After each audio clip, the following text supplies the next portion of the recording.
पढ़ रखे हैं। अभी मेरे आगे चलता हुआ कोई गिर जाता है, सहज ही हाथ बढ़ जाते और हम उसको उठा लेते हैं, बाद में नाम देते हैं। हमको तो बड़ी करुणा आई उसको देख के। दरअसल तो इतना मौका ही नहीं मिला कि हम सोचते फिर कुछ करते, सहज हो गया। ये होता है करुणा का स्वभाव। इब्राहिम लिंकन रास्ते से जा रहे हैं और सूअर की चीत्कार सुनाई दी। गाड़ी से उतर के गए, सूअर को कीचड़ से बाहर निकाला। जहाँ लेक्चर देने जा रहे थे वहाँ जाके एक ने बता दिया, इनके कपड़े इसलिए खराब हो गए क्योंकि इन्होंने सूअर को कीचड़ से निकाला और मीटिंग का टाइम था, वापस जा नहीं सकते थे चेंज करने। लोग बड़ी तारीफ करने लगे, पर इब्राहिम लिंकन बोलते हैं मैं सूअर की चीत्कार सह नहीं पा रहा था, इसीलिए सहज ये कर्म हो गया कि उसको कीचड़ से बाहर निकाल लिया, सहज हो गया। ये करुणा माना सहज।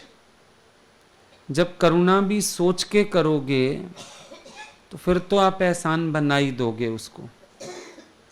कहने के लिए एक शब्द होगा, भाई करुणा की, जैसे निष्काम किया नहीं जाता इसी तरह से करुणा भी की नहीं जाती है।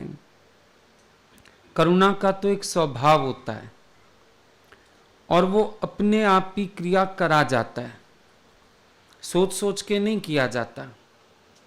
मैं इस पर करुणा करता हूँ, वो तो बात वही है दया वाली, शब्द बदल गया, करुणा का दे दिया, क्योंकि गुरु ने कह दिया दया करना ज्ञान, करुणा करना ज्ञान। अब आप दया छोड़ करुणा पे आ गए, शब्द लगा लिया।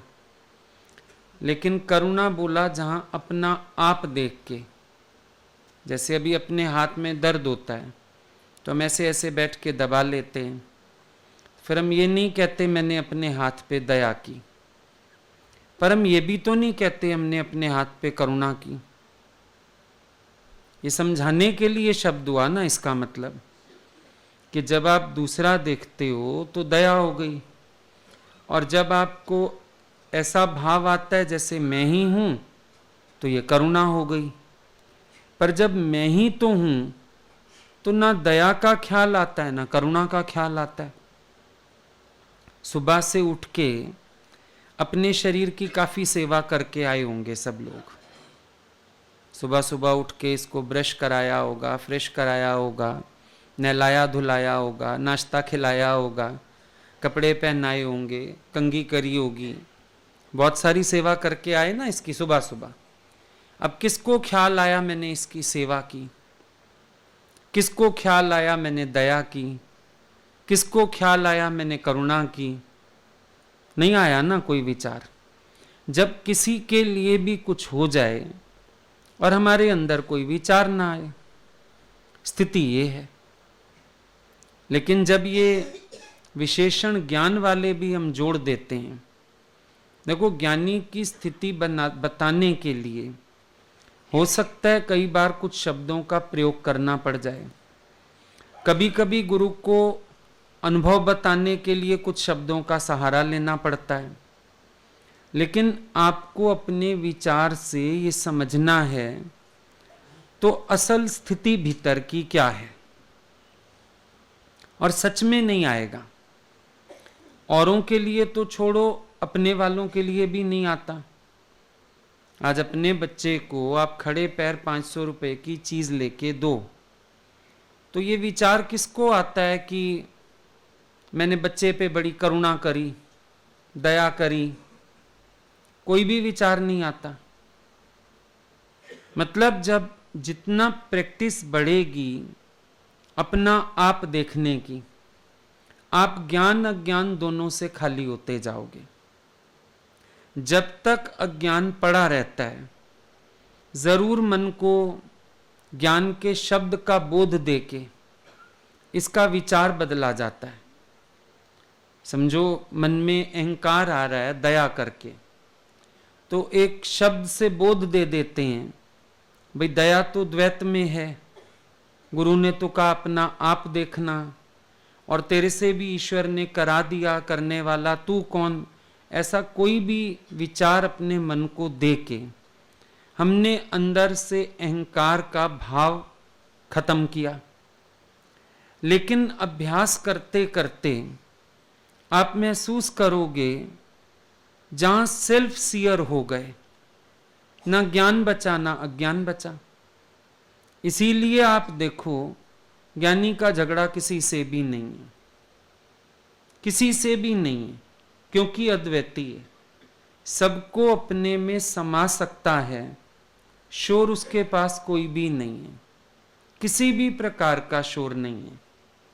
एक व्यक्ति होता है जो दूसरे के कर्म का भी शोर मचाता है, पर एक इतना गुणवान होता है जो दूसरे के कर्म की भी चर्चा नहीं करता, अंदर ही अंदर बात को खत्म कर जाता है, शांत हो जाता है, रिलैक्स हो जाता है, अपनी कमी ढूंढने लगता है।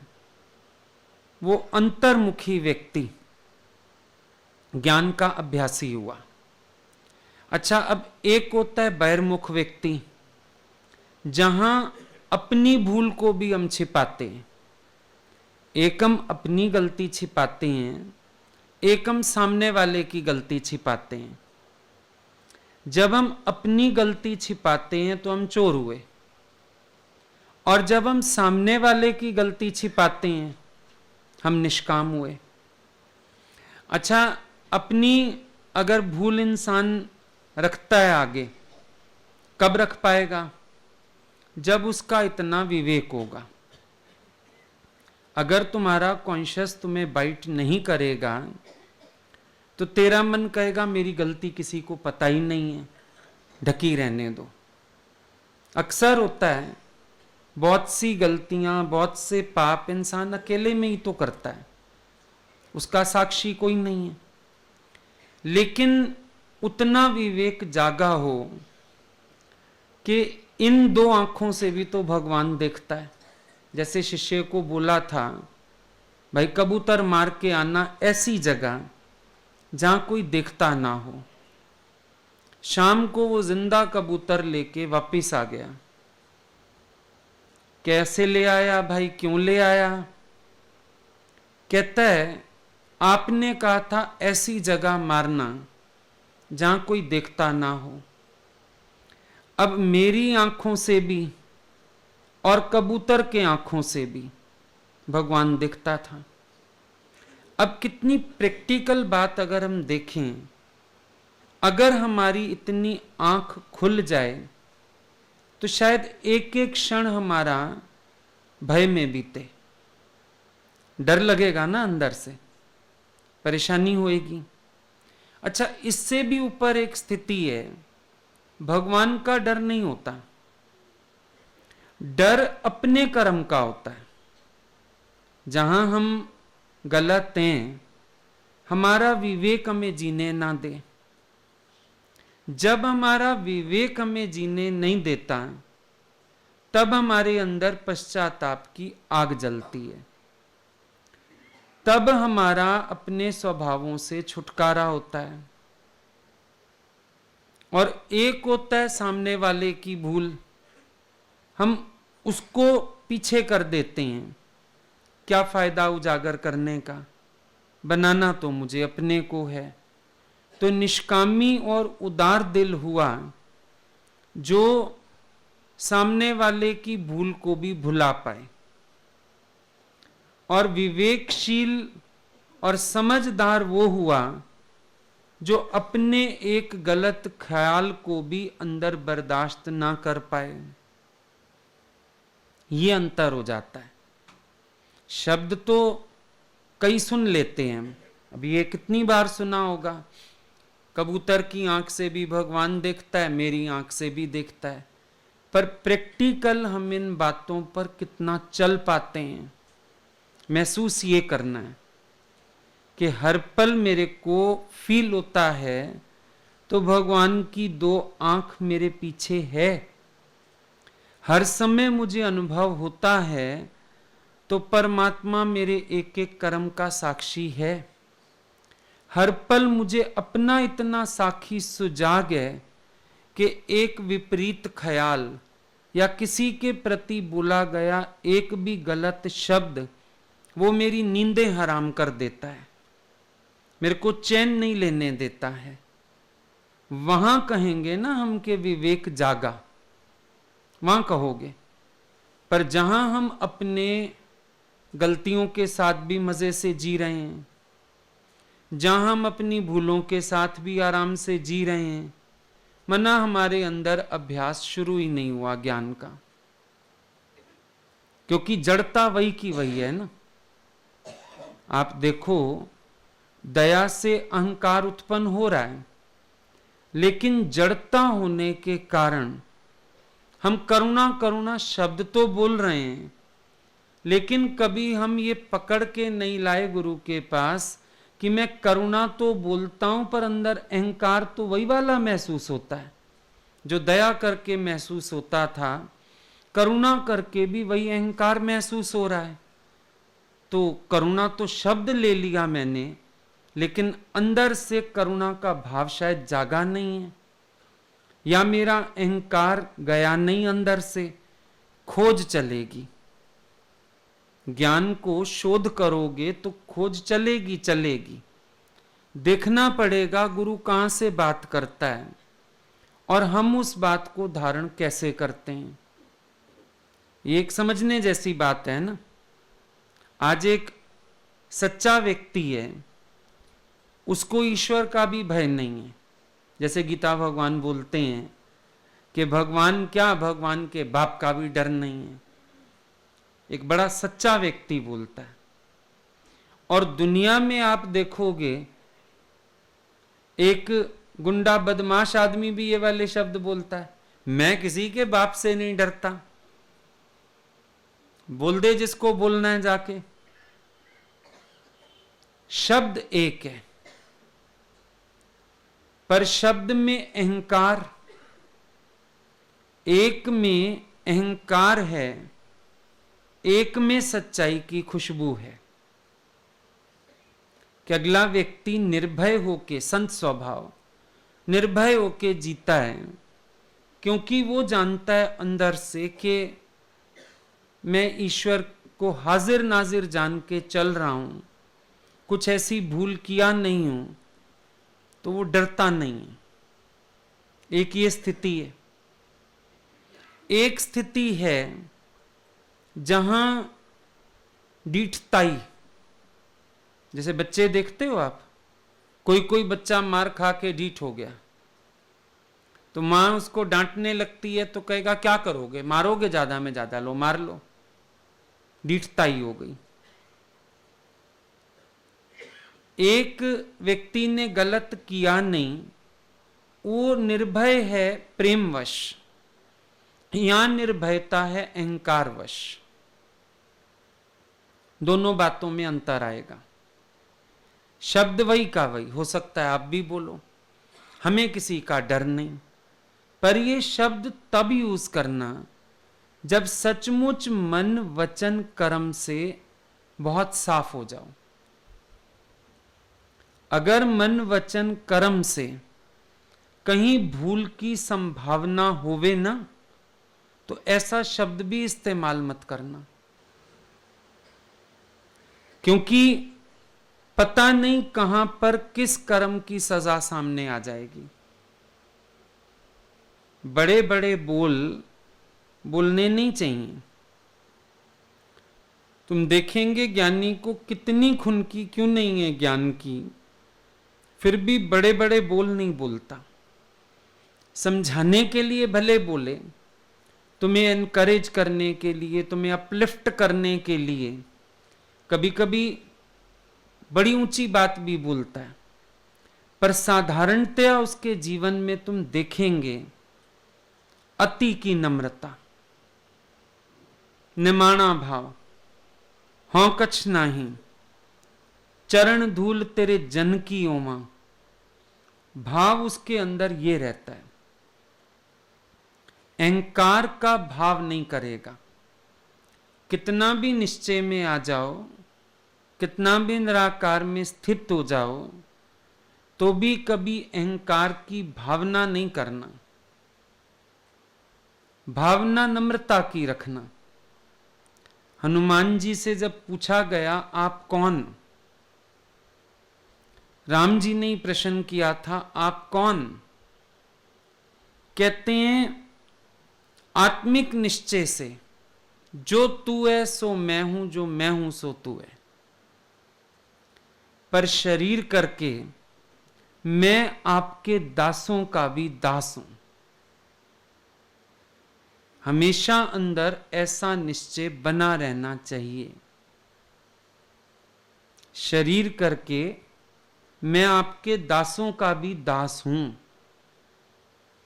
एक बार किसी लड़की ने बोल दिया था दूसरी को, किसी बात पे किसी आंटी ने कुछ कहा, तो वो उसको बोलती है कि हमको कोई गुरुजी से डर लगता है, आप जाइए गुरुजी से कह दीजिए। भगवान ने उसको बोला डर तो तुझे गुरु से लगना चाहिए, तुम इतनी बेशर्म हो कि तुम्हें गुरु का भी डर नहीं है।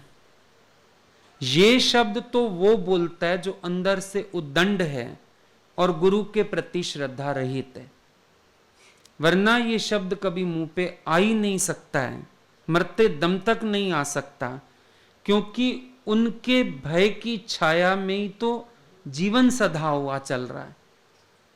नहीं कहां कौन सी भूल हो जाए पता थोड़ी चलता है।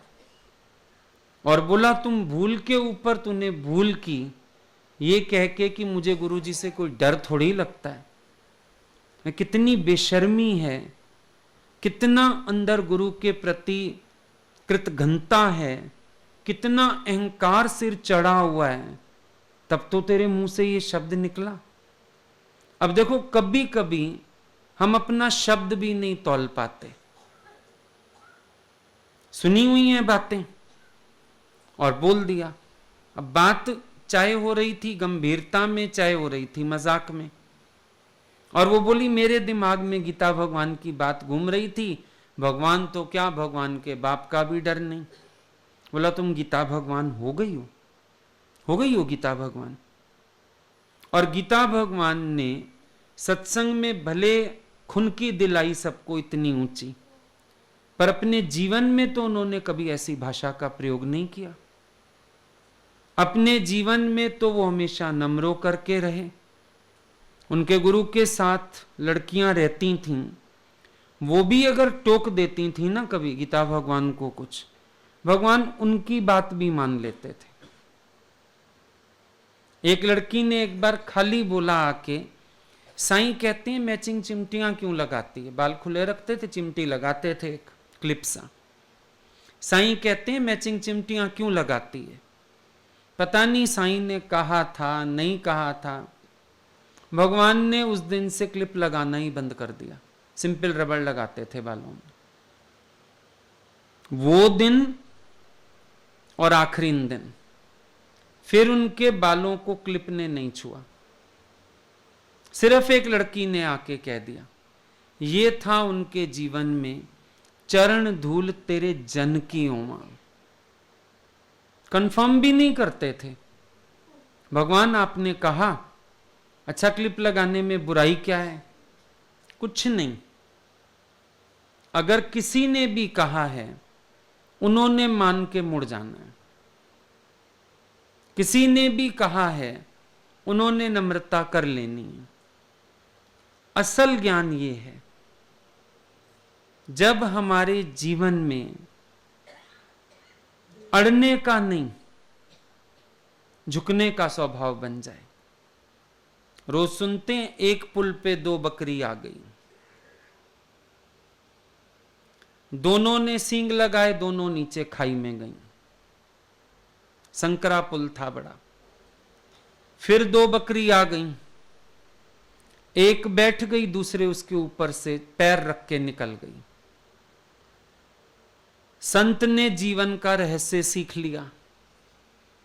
बोला ये है सुखद जीवन का रहस्य, ये है ज्ञानवान पुरुष का स्वभाव कि वो अपने को झुका के भी सबको मार्ग देगा। अड़ने का स्वभाव नहीं, रास्ता देने का स्वभाव। जिस दिन जीवन में ये उतर जाता है उस दिन से अहंकार विदा हो जाता है। अपने को जांचते चलें मार्ग देने का स्वभाव कितना है, क्योंकि अक्सर करके जब मार्ग देने का समय आता है तो हमारा मन अड़ खड़ा होता है। मैं रास्ता नहीं दूंगा, मैं मूर्खों को रास्ता नहीं देता, अड़ के खड़ा हो जाता है मन। लेकिन जिस दिन अड़ छूटे अंदर से, जिस दिन अंदर वाला ये अनुभव कर ले तो प्यार करने में मुझे खुशी आती है, रास्ता देने में खुशी आती है, नम्रता करने में खुशी आती है, उस दिन आपका बहुत सारा काम बन जाएगा। दिखावा नहीं, दिली खुशी होवे। प्यार करने में दिली खुशी, नम्रता करने में दिली खुशी, देने में बांटने में दिली खुशी।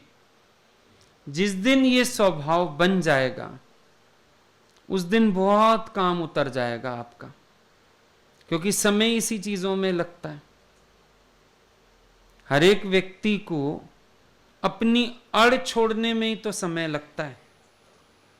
जहां भी वो बैठता है कहीं ना कहीं कुछ ना कुछ हठ, अड़, जिद आई जाती है उसके पास।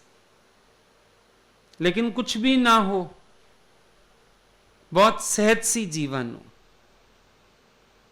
सबको प्यार कर सकें, झुक सकें, एक बच्चे के आगे भी नम्रता कर सकें। देखो वो तो सच्चाई है कि अगर हम अड़ जाएंगे, मैं मूर्खों को रास्ता नहीं देता, सामने वाला कहेगा चलो मैं दे देता हूं, बात खत्म। जरूरी नहीं ना हमेशा हमको अपनी टक्कर के लोग मिलेंगे, टकराने वाले। ज्यादातर लोग अपनी शांति नहीं फटाना चाहते हैं। देखो ऐसा नहीं होता कि टकराने का दम नहीं होता ज्ञानी के अंदर, लेकिन ज्ञानी अपनी शांति नहीं फटाना चाहता, व्यर्थ मुंह नहीं लगना चाहता किसी के, वो अपनी शांति नहीं फटाएगा। अब ये स्वभाव धीरे धीरे आप महसूस करते होंगे, सब आपका बनता जा रहा होगा। भाई अपनी शांति हमको नहीं फटाने की। कहीं भी कोई बात होती है तभी लगता है आनी मानी झगड़ा छूटा, छोड़ो छोड़ो छोड़ो, अपनी शांति कौन फटाए। नेचुरली जो अभ्यास में लगा है, ज्ञान के आत्मचिंतन में है, अपनी शांति बहाल करने के अभ्यास में लगा पड़ा है और महसूस किया है आत्मिक शांति को, उस चेतना को अनुभव किया है, वो कभी भी अपनी शांति फटाना नहीं चाहेगा व्यर्थ की बातों में, है ना। ऐसा अक्सर होता है। अब अगर हम ये कोशिश करेंगे भी, हम किसी को कहीं हम रास्ता नहीं देते, हो सकता है सामने वाला रास्ता दे के चला जाए। छोड़ो, कौन अपनी शांति फिटाए, कौन मुंह लगे, कौन अपनी जबान, क्योंकि जब चलते हैं ना अभ्यास में तो बड़ी सारी बातें आती हैं। जबान गंदी करने का भी मन नहीं करता, शांति फिटाने का भी मन नहीं करता, ज्ञान के विपरीत आचरण का भी मन नहीं करता, गुरु का भी एक भय होता है अंदर में। तो हो सकता है हमें कोई मार्ग दे दे आराम से, लेकिन वो जीत भी तो हमारी हार हुई ना। फिर असल तो मुंह पे तमाचा ही पड़ा कि हमें कोई रास्ता दे गया पर हम पहल करने से चूक गए। भगवान हमेशा बोलते थे अहंकार गवाने में नंबर 1 आओ, नम्रता करने में नंबर 1 आओ। और इसमें अक्सर चूक हो जाती है कि दूसरा नम्रता करके चला जाता है और हम अपने अहंकार में अड़े ही रह जाते हैं और बाद में बड़ा अफसोस लगता है, ये क्या हुआ हमारे साथ, हम तो चूक गए। अगला तो नम्रता करके चला गया। अच्छा, कभी कभी देखना, जब अपने अंदर वाला ना झुक पा रहा हो और सामने वाला झुक जाए ना हमारे आगे, हमारी फ्रस्ट्रेशन डबल हो जाती है। खुश हो जाएं, सामने वाला नम्रता कर रहा है, हम खुश हो जाएं, नहीं हो पाएंगे खुश, क्योंकि हम अपने अहंकार में अड़े हैं, हमारे अंदर ताकत नहीं इतना झुकने की। सामने वाला झुकता चला जाए, उस पर भी गुस्सा आ जाएगा। इसका एक एग्जाम्पल देखना, अभी सत्संग सुनते हो, हम रोज कहते हैं घर कोई बात हो जाए तुम सॉरी कह दो। अब कोई क्रोध कर रहा हो ना, तुम कह दो अच्छा हाँ गलती हो गई, हम आगे से ध्यान रखेंगे। बस यही तो सीखा है सत्संग जाके, यही तो सीखते हो तुम लोग। बस वो लोग कहते हैं जवाब मत दो, चुप हो जाओ आगे से। अगले को फ्रस्ट्रेशन क्यों बढ़ रही है? क्योंकि वो झुक नहीं पा रहा। अब सामने वाले का झुकना और इरिटेट कर देता है। जीवन में अपने नम्रता हो, सामने वाले की नम्रता सबक बन जाए। पर जब अपने जीवन में नम्रता नहीं होती, हम कहीं अहंकार से अड़े होते हैं, तो सामने वाले का झुकना भी फ्रस्ट्रेशन बन जाता है। चिढ़ आ जाती है, उलझन आ जाती है, परेशानी आ जाती है। ऐसे लगता है इसको दो मारे क्यों, लगता है मैं भिड़ रहा हूं तो ये क्यों नहीं भिड़ रहा मेरे साथ। देखा घर में कई बार कोई चुप रह जाए ना, कोई एक गुस्सा कर रहा हो चुप रह जाए, बोलता क्यों नहीं, मैं पागल हूं भौंके जा रहा हूं। तो भैया मत भौंकना, लेकिन भौंकता जा रहा हूं। सामने वाले की चुप्पी पे भी गुस्सा आता है, अजीब बात है। सामने वाले की नम्रता भी मुझे चिढ़ा रही है, अजीब बात है। फिर विचारोगे तो समझ आएगा, उसकी नम्रता देख के तुम्हें फिर ईगो हर्ट हो रही है कि मैं तो ईगो झुका नहीं पा रहा, फिर भी ये जीता चला जा रहा है। क्योंकि उसकी जीत है, वो तुम्हारे क्रोध के आगे भी शांत है, तुम्हारी गलत हरकत के आगे भी शांत है, तुम्हारी बदतमीजी के आगे भी शांत है। अब ईगो और हर्ट होती है कि ये फिर जीत गया, मैं फिर हार गया। कितना अजीब खेल होता है कि नहीं होता है। देखो, ध्यान दो थोड़ा सा अपने ऊपर, आपको पता चलेगा आपका स्वभाव आपको दोहरी मार मारता है। एक तो भूल करवाता ही करवाता है, और दूसरी मार मारता है जब भूल कबूल नहीं होती, गलत होने के बाद भी हम अपने को सही सिद्ध कर बैठते हैं, और सामने वाला बेचारा सही होके भी कहता है हां जी मैं गलत हूं। अब और शांति फिट जाती है अंदर की, मजा नहीं आएगा। गलत होके कई बार हम अपने को सही सिद्ध कर सकते हैं। कई बार आप क्रोध करके भी सिद्ध कर जाते हो, नहीं मैंने तो सही बोला है, मैंने गलत थोड़ी बोला है। मान लो आप गलत होके भी अपने को सही कह लो, तो भी सामने वाला अगर सही होके भी चुप हो गया, गलती मान गया, आप समझ लेना आपकी शांति चोरी हो गई। आज हो ही नहीं सकती शांति, मन ही नहीं लगेगा कहीं। टीवी देखोगे तो चैनल बदलोगे, लेटोगे तो करवट बदलोगे, चलने लगोगे तो चप्पलें बदलोगे, शांति नहीं आ सकती। कहां से आए शांति? क्योंकि हमने अपनी अशांति का कर्म आप किया, अपनी अशांति का इंतजाम आप किया। आएगी नहीं शांति उसमें। शब्द मत पकड़ो सत्संग के, मन को पकड़ो। अब सुनते हैं कई बार सत्संग में, बनी बनाई बन रही अब कुछ बनना नहीं। सुन लिया तुमने, विश्वास कितना किया? मन अंदर सारा दिन चलता रहता है और बोलेंगे बनी बनाई बन रही अब कुछ बनना नहीं, प्रारब्ध तो बनी पड़ी है, भगवान दो फुल्का तो खिला ही रहा है। तो इन चीजों पर एतबार करोगे तो बात बनेगी ना। एतबार नहीं करते, अंदर मन चलाते रहते हैं, चलाते रहते हैं, चलाते रहते हैं। समझो तुम्हें खाली बिठा दिया भगवान ने, तुम कह सकते हो राम तीर्थ की तरह कुछ ना करने के अभ्यास में हूं, तुम्हारा तो मन चलेगा। ग्राहक नहीं आया है, फलाना नहीं हुआ है, बोल सकोगे? क्योंकि सिर्फ कानों से शब्द गुजरे हुए हैं, जबान लंबे लंबे व्याख्यान कर आती है अपना जाके। अपने अभ्यास के लिए कुछ है ही नहीं, झोली पल्ले कुछ है ही नहीं, खाली है। प्रैक्टिस कितना किया? जितना बोल बोल के आते हो ज्ञान, अभ्यास में कितना है? कुछ भी नहीं। कभी अपने को विचार दिया ही नहीं जाता, अपने लिए विचार ही पूरे नहीं है। क्यों नहीं है? क्योंकि मनन है ही नहीं। ज्ञान तो रखा हुआ है दूसरों को सुनाने के लिए, कोई आ जाए हम लंबा चौड़ा दाएं बाएं से ज्ञान सुना देते हैं। सागर भरा पड़ा है मेरे अंदर तो ज्ञान का, लेकिन अंधे की लालटेन किस काम आएगी? अंधे के पास लालटेन रखी है, किस काम आएगी? विचार करो। तुम लोगों का ज्ञान भी ऐसा ही है, अंधे की लालटेन। दूसरों के लिए रखा है, अपने लिए कुछ है ही नहीं।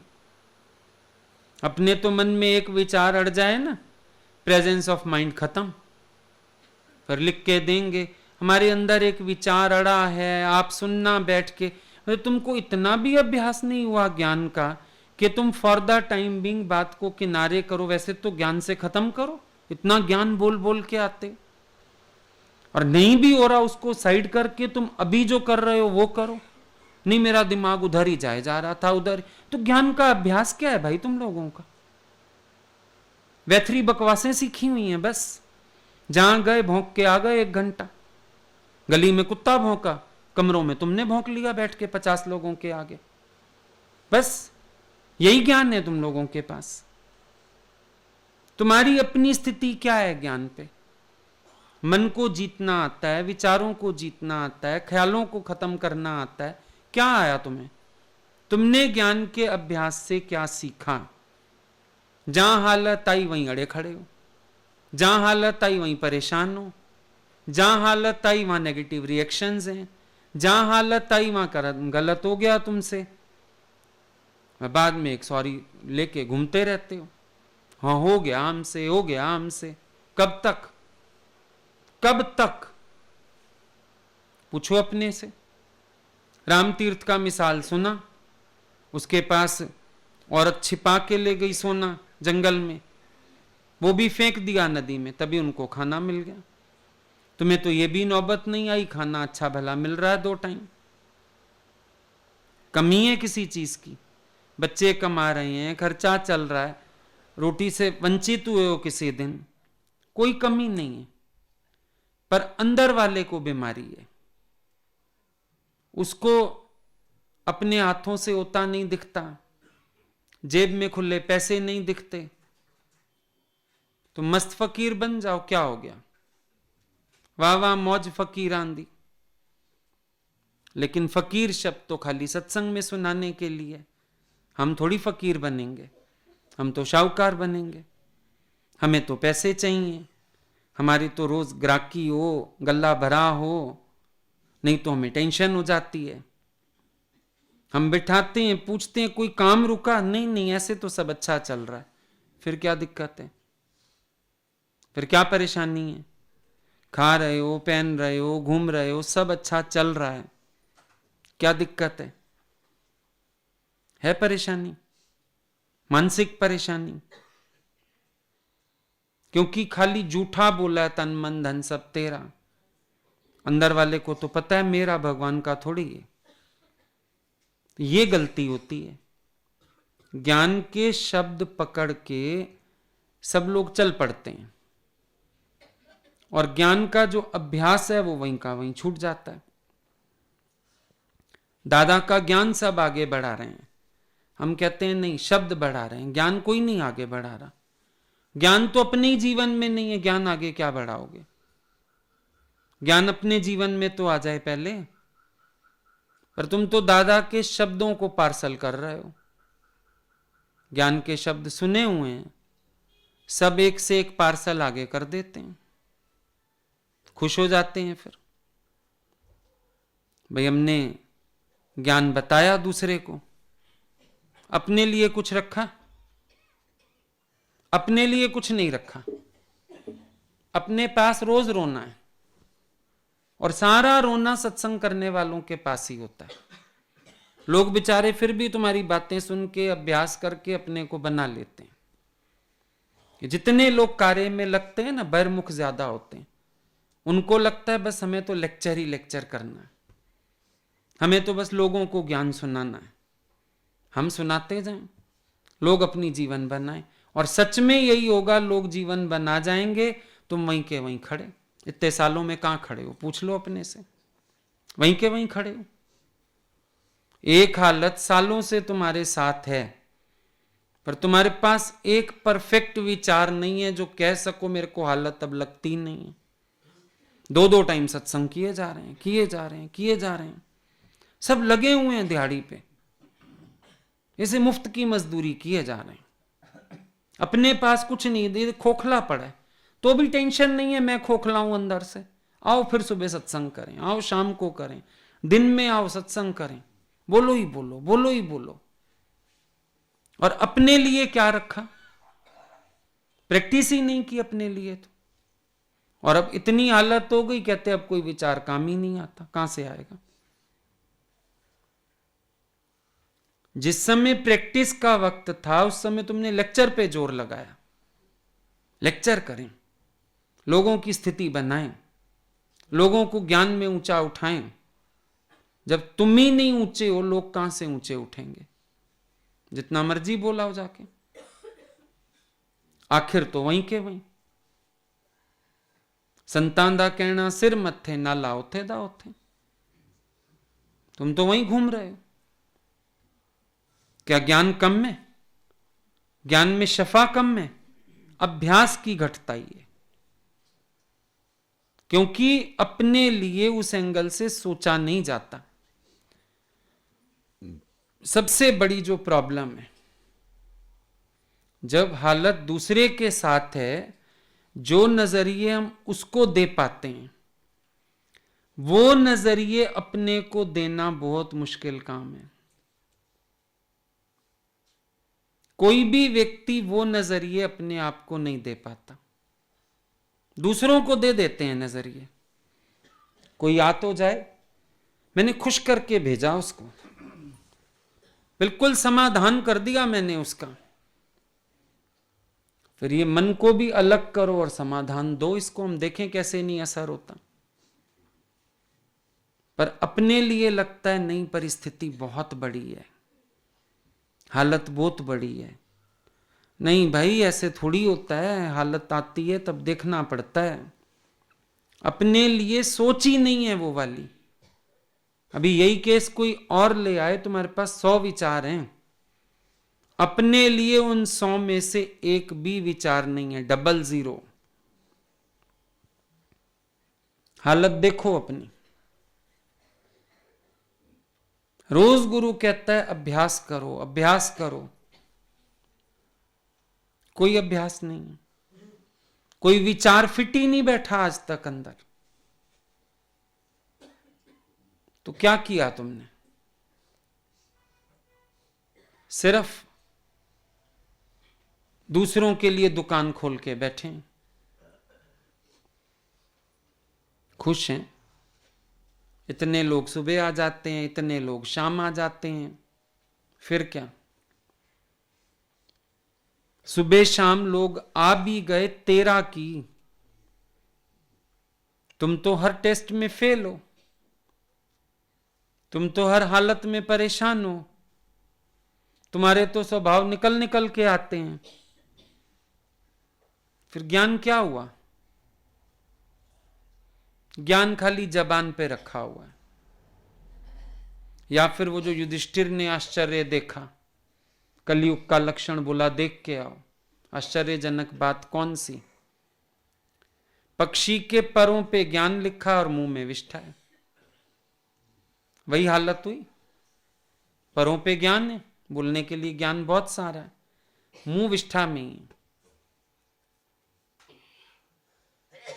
वही तेर मेर, निंदा चुगली, अच्छाई बुराई, लड़ना भिड़ना, वही सब है।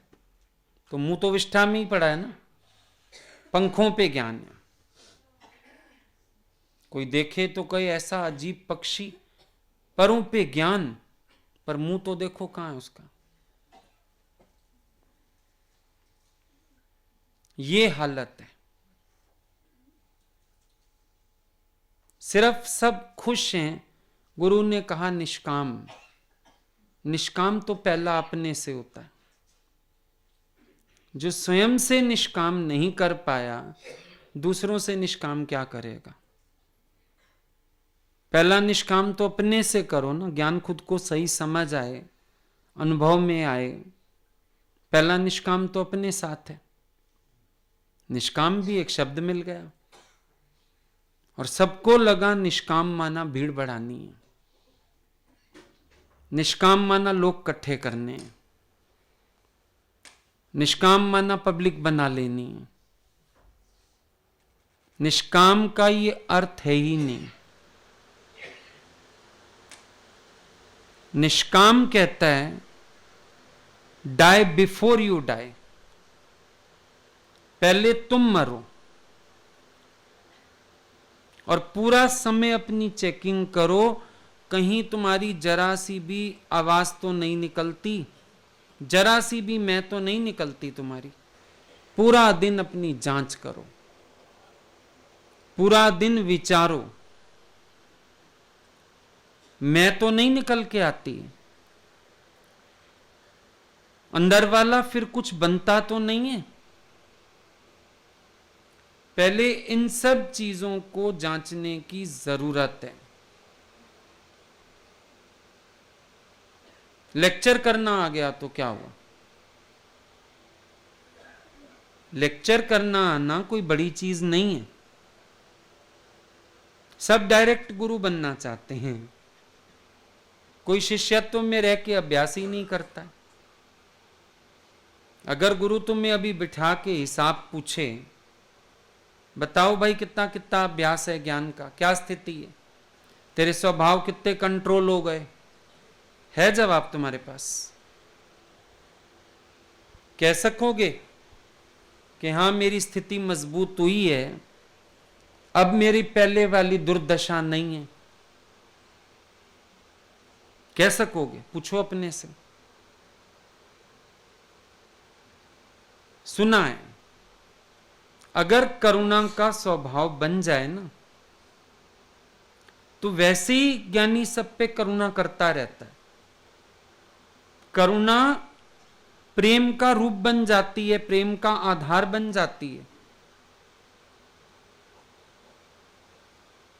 फिर ये नहीं सोचा जाता करुणा करनी है, पर प्रेम आता है सबके लिए। यही करुणा है ज्ञानी की। करुणा कहो चाहे प्रेम कहो, वो करुणा करके आगे चलता रहता है, प्यार करके।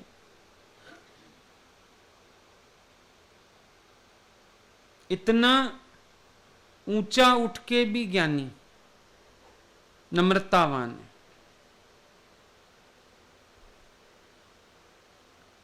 एक बार फोन पे कुछ बात हुई हमारी गुरुजी से, तो उनको शायद किसी ने कुछ गलत बता दिया, तो जोश कर दिया बहुत फोन पे। अगले दिन सुबह सुबह फोन आ गया दोबारा से। हमको लगा शायद इनका गुस्सा ठंडा नहीं हुआ अभी तक, मेरी तो सुनी नहीं उन्होंने उस समय। फोन उठाया डरते डरते, मैंने कहा पता नहीं अब फिर गुस्सा करेंगे। फोन उठाते ही बोलते हैं हमने ना सॉरी बोलने के लिए फोन किया था। सॉरी बोलने के लिए फोन किया आपने?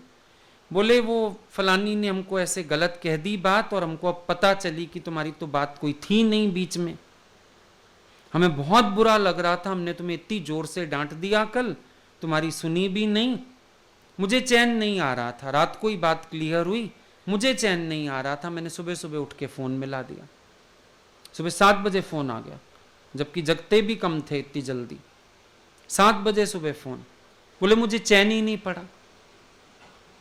अब ये आदर्श भी तो हमारे आगे हैं कि जाने अनजाने अगर किसी को हर्ट कर बैठे भैया तुरंत अगले से माफी लेके और शांति करो। हमने कहा आप तो हमको छोटा कर रहे हो और भी पाप चढ़ा रहे हैं हमारे ऊपर आप।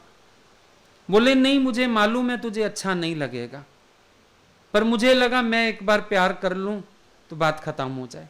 फिर तो बहुत देर बात करते रहे अच्छे से, लेकिन एक बात तो सीखने को मिली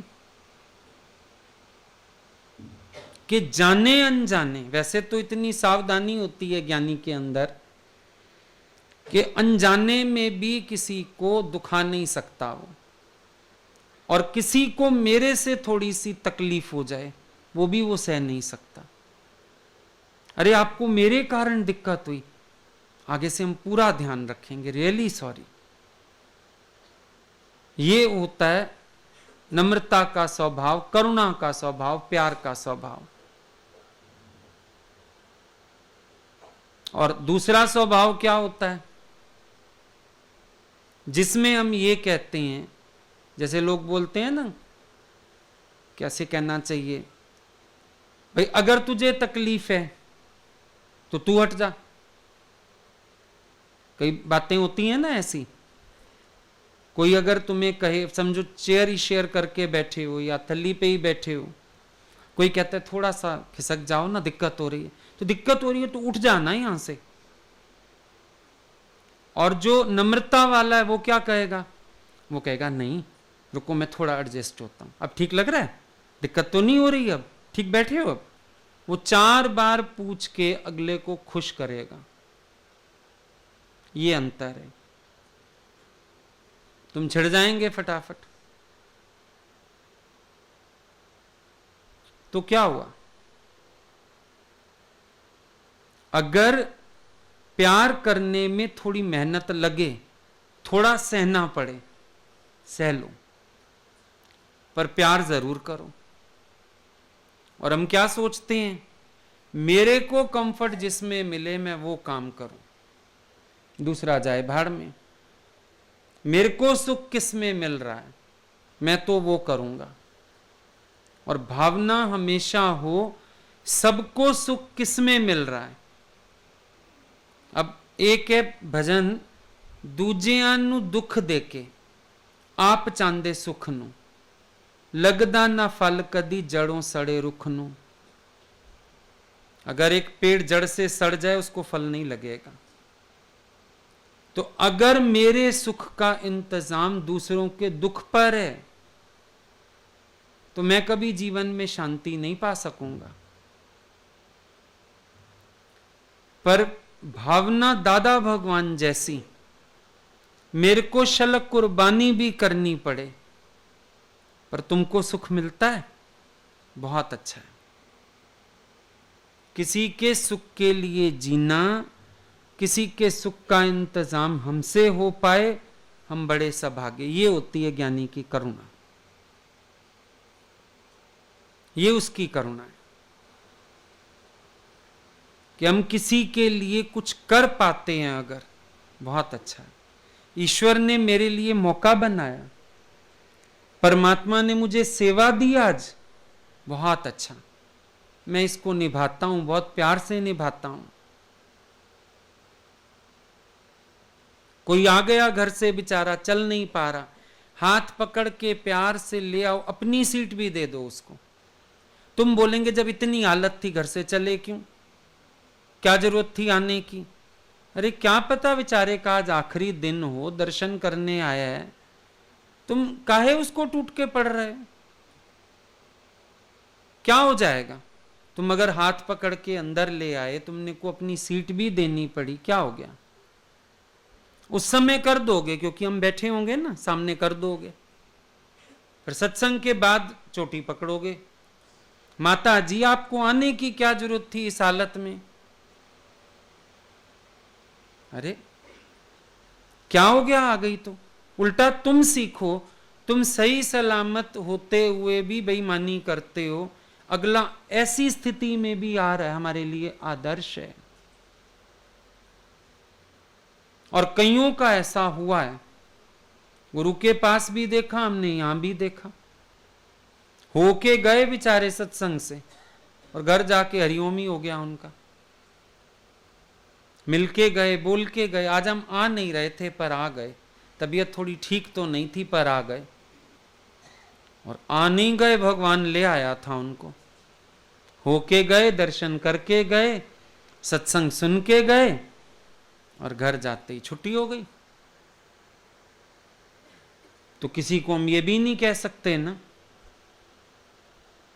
करुणा कहेगी बहुत अच्छा, करुणा वाला हृदय भीग उठेगा किसी की आस्था देख के, श्रद्धा देख के, प्यार देख के हृदय भीग उठेगा। अरे इसके अंदर भगवान के लिए इतना प्यार, ये ऐसे शरीर में भी चल के आ गया, कमाल की बात है। तो सीखेगा और अपनी श्रद्धा मजबूत करेगा और ऊंचा उठेगा।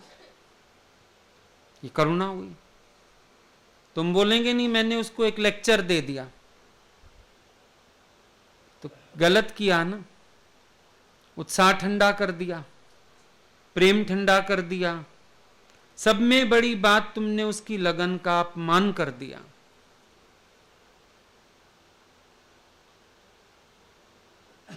दरअसल कुछ चीजें ना प्रैक्टिकली पता ही नहीं होती, सिर्फ थ्योरी रटी हुई होती है।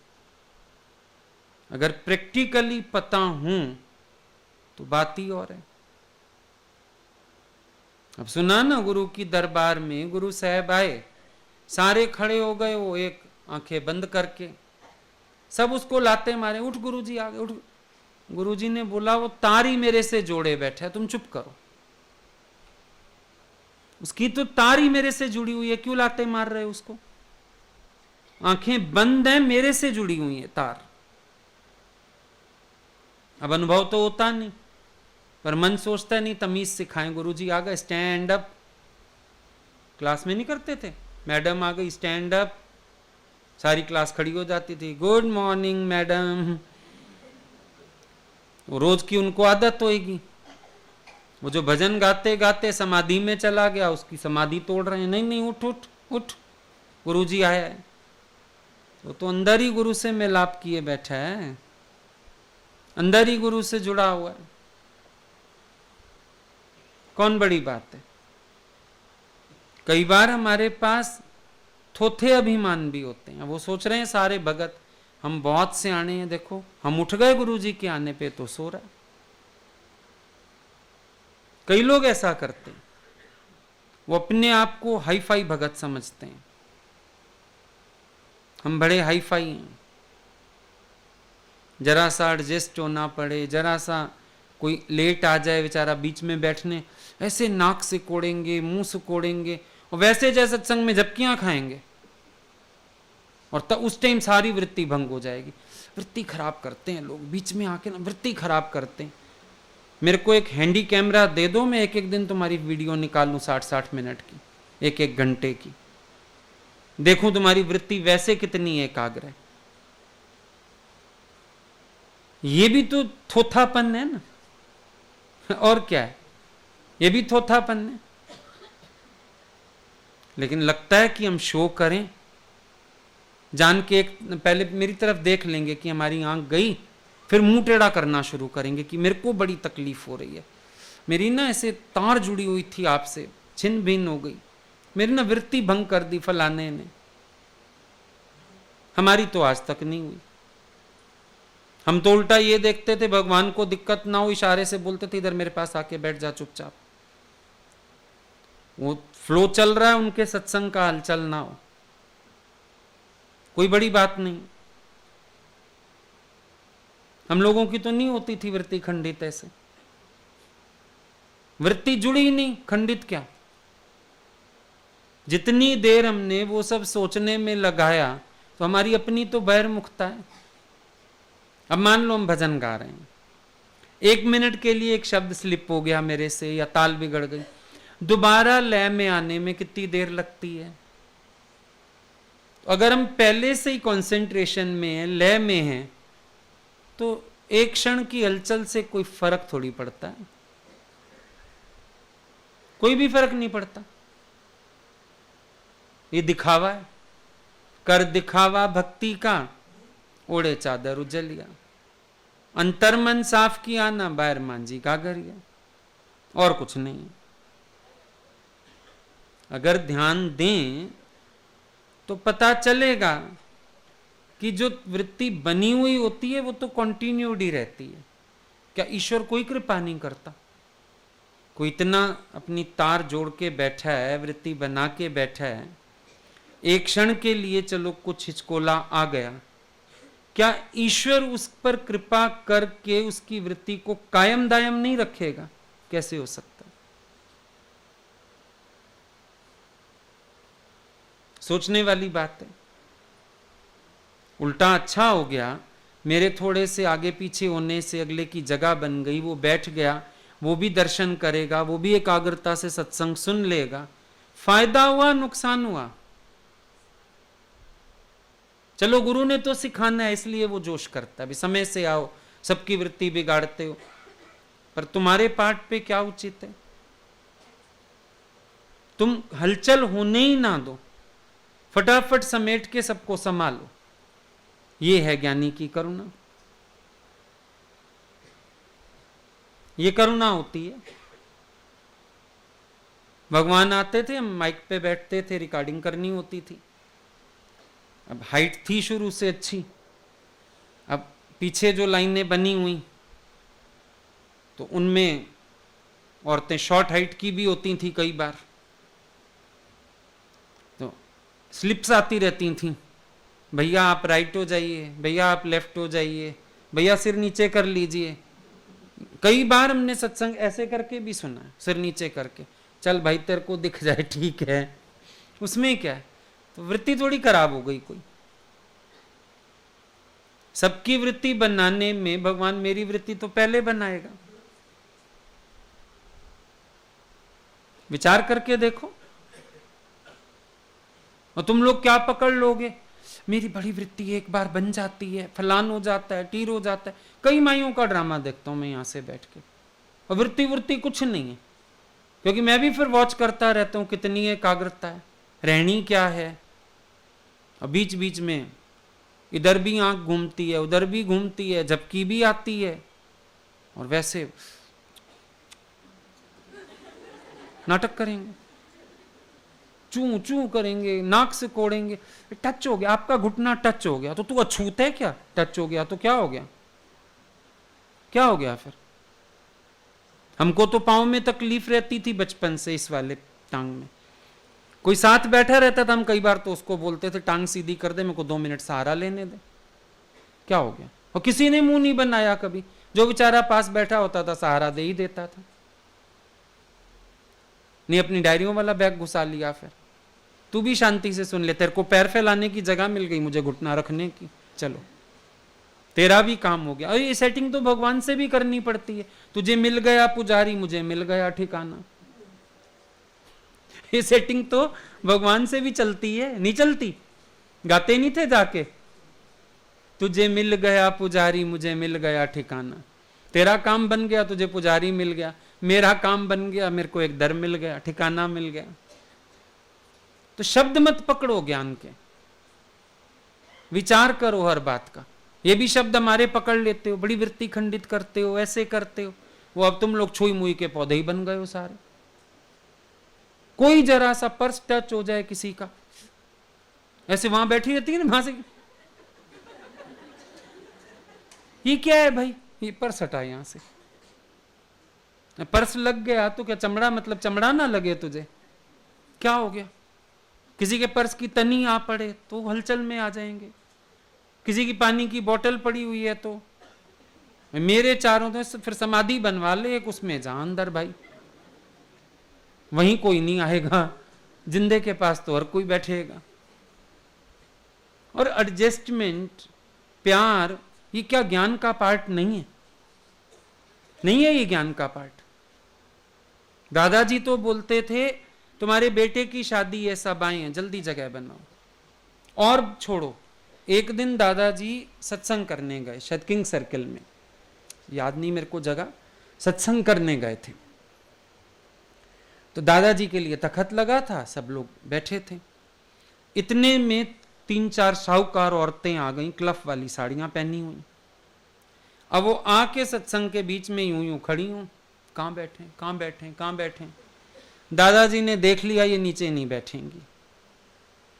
दादाजी उठे तखत से, नीचे बैठ गए। उनको बोलते हैं आप इधर आ जाइए।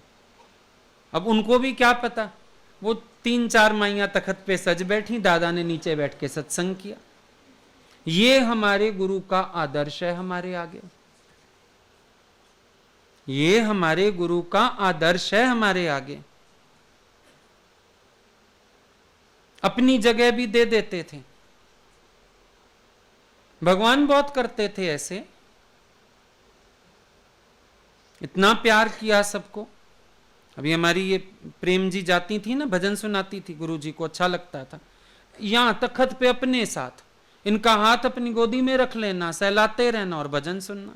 ये कई बार बोलते थे, मेरे को बहुत शर्म आती है, पर वो बोलते थे नहीं यहां बैठ, मेरे पास बैठ। भेद ही नहीं किया गुरु ने, कभी कभी नहीं भेद किया। हम लोग नए नए गए थे, ऐसे बिठा लेते थे, सत्संग करो यहां बैठ के। भगवान बहुत शर्म आती है। अरे मेरा बेटा है तू, शर्म क्यों आती है?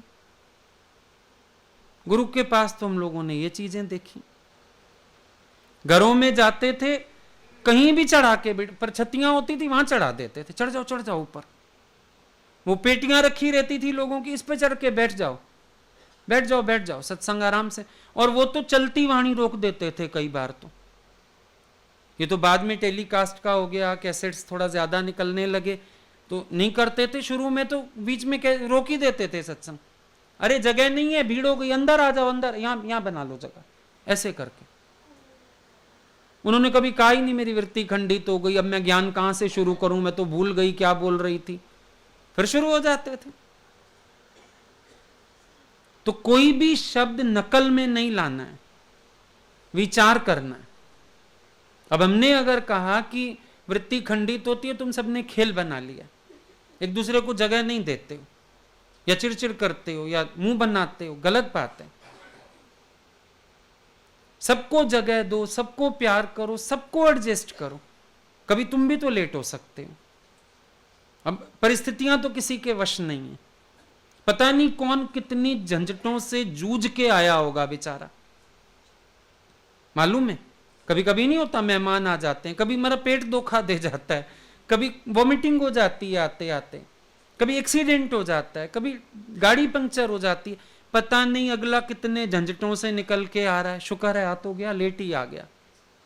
आ जा, तू भी आ जा, दर्शन कर ले, रज के कर ले, बैठ जा। सबको फ्रेंड बनाना है। मैत्री करुणा मुदिता संग करना विहार रे, ये गुरु का ज्ञान है। मैत्री करुणा मुदिता, ये जीवन में अपना के चलनी है चीजें। कभी भी कोई हमारा अमीत नहीं है, सब हमारे मीत हैं, सब हमारे प्यारे हैं, सब हमारे गुरु के बच्चे हैं। सबको सुख मिले, मेरे को भी भगवान तेरी रहमतें मिलें, सबको भी मिलें, सबको मिलें तेरी रहमतें, सबको मिलें तेरी बख्शिशें। हर चेहरे पर रौनक रहे, दावा ना कोई उदास हो। कोई उदास ना हो मेरे भगवान के दरबार में। मैं सबकी खुशी का इंतजाम कर दूं। आ तू भी आ, तू भी आ, तू भी आ। 4 दिन देखो ना कोई पीछे बैठा है, 5वें दिन बुला लो, बोलो आ जा, तू रोज पीछे बैठता है, आज तू आगे दर्शन कर बैठ के, तेरे को अच्छा लगेगा। आज तू आ गया समय से, आ जा मेरे पास आ जा, ले मैं पीछे होता हूं, मेरी जगह पे आ जा। करके देखो, बड़ा मजा आएगा। ये करुणा करके देखो, ये प्यार करके देखो, बहुत मजा आएगा। हम तुमसे शर्त लगाते हैं, उस दिन ज्ञान तुम्हारे अंदर ज्यादा जाएगा, क्योंकि इतना प्रसन्नचित्त होगा, आनंद आ जाएगा। तो समझना करुणा किसको कहते हैं और दया किसको कहते हैं। अगर एक बार करुणा की भावना आ गई अंदर से, तो शब्द करुणा का भी गुम हो जाएगा, तुम्हारी झोली केवल प्रेम रह जाएगा। आई बात समझ में?